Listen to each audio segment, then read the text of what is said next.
how to remove tattoos. This is one that was requested by our readers. And so we're going to start off with the easy one, and we'll look at the most obvious way to get rid of it. Here's a little tattoo there right on her arm. You can start off with trying I would try the regular healing brush. So you can choose the spot. So maybe choose right here. Let's go over and see what we get. Nice, pretty well done. Now, she has some other bands, I guess, that she wears that are showing a little line there. So let's get rid of this first.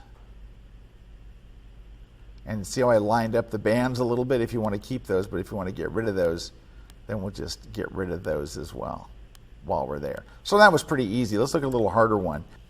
So here's our other image, and if you look here, the bride has a tattoo here on the back of her arm, and this is going to be a tough one to get rid of. If we were just to grab the spot healing brush and paint over it, let's see what we get. A mess. So here's what we're going to do.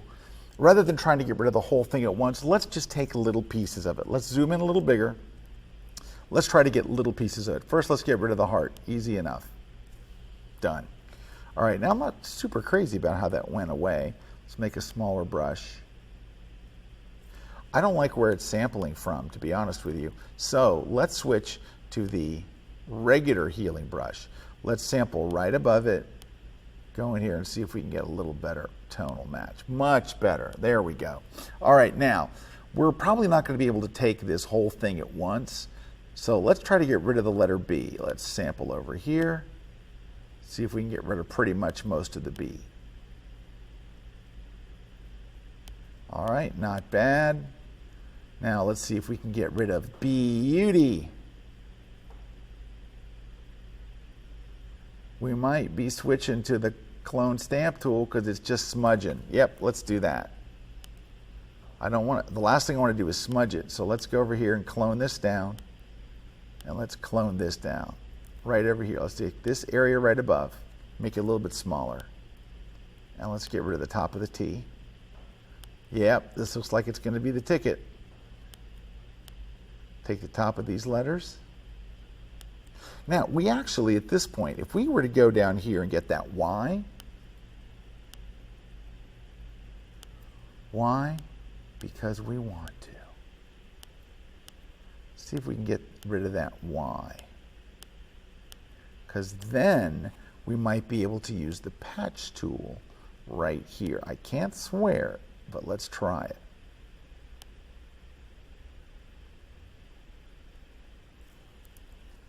Not bad. It's a little dark in there. Let's try a different spot. Let's undo that. Maybe we try up some cleaner skin up there.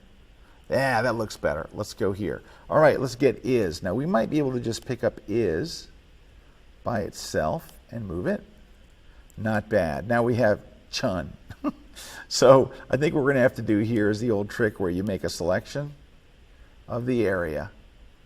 We're going to be in here with the clone stamp tool, and we're going to slowly, with a small brush, pretty much get rid of what's here. When you see me undo, it's just, I don't like where I sampled. I can see that it's a lighter color and it's a dead giveaway. So I'm trying to find a better color to paint over. It's painting kind of light there, and I don't really want that. So that's why, oops, that looks bad. Don't you like to hear that in a tutorial? Oops, that looks bad. Now, if I can go right down her arm here, let's start out here. See, is that too bright? That's way too bright. What about right here? Because I could make a break in this, right? And then we would have an isolated thing. There we go. Now we could take this patch tool, easily go around it, move it to a clean area, and I think we're pretty good. And yep, we're pretty good. Okay, so that one was a little stickier, but you can see we're using the same tools, combinations of them to get us out of sticky situations.